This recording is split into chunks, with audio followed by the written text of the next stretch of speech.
Let's talk more now about the Friends of Syria meeting, what it may achieve. And with us on the line is government consultant and political analyst Christoph Horstel, who's on the line from Berlin. Christoph, very good to see you tonight. Mounting reports that foreign military intervention could follow today's gathering. How likely do you think that is?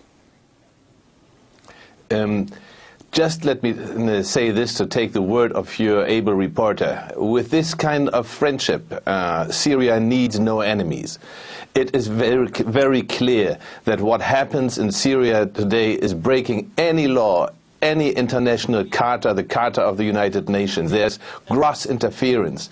If they talk about whether they should, militarily act in Syria, well, they are doing that. NATO is doing that right now under the table with the help of some corrupt Arab states, unfortunately with the help of our dear NATO friends Turkey. So that is a very bad situation. We are lying our teeth out. We are telling the people we are not engaged in military action, but in fact we are doing that. We are guiding them. There's a German spy vessel off the Syrian Mediterranean coast, and they found turrets of a Syrian warship pointed directly into their face because they were, as the Syrians say, guiding German forces on the ground. Secret forces, of course, but they are killing anyway, and that is the situation.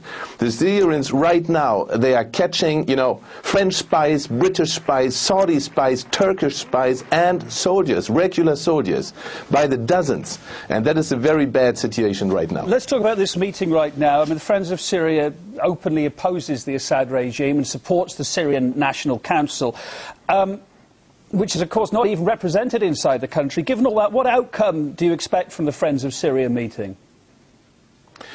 Well, I expect two outcomes. One will be told to the stupid Western public. Stupid because our media are constantly, grossly mispresenting what is happening on the ground in Syria today.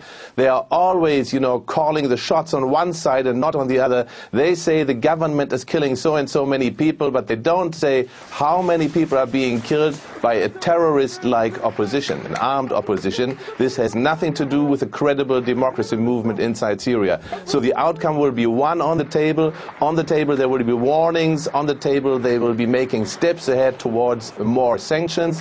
Of course they will need, Russian and Chinese support. I'm very happy to hear, as ashamed as I am as a German, that we are taking part in this bad policy towards Syria. I'm happy that Russia and China are not taking part in this very ugly conference. And let me say, they will be making advances, but under the table they will reassure themselves that the secret war going on against Syria, which is not so secret in fact to anybody watching closely and watching objectively, that this is going to be reinforced, but that will be under the table and not discussed openly.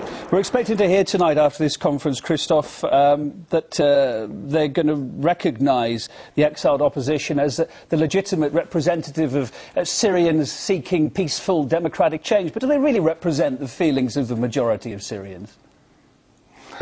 Yeah, that's another one of these dirty jokes. In fact, what we face here is some kind of, prefabricated agenda.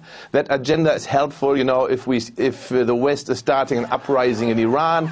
It is helpful if they start uprisings all over the Arab world and in Northern Africa, in Libya, for example, where the CIA started it from scratch, from zero. Yeah, there was no such uprising against Gaddafi.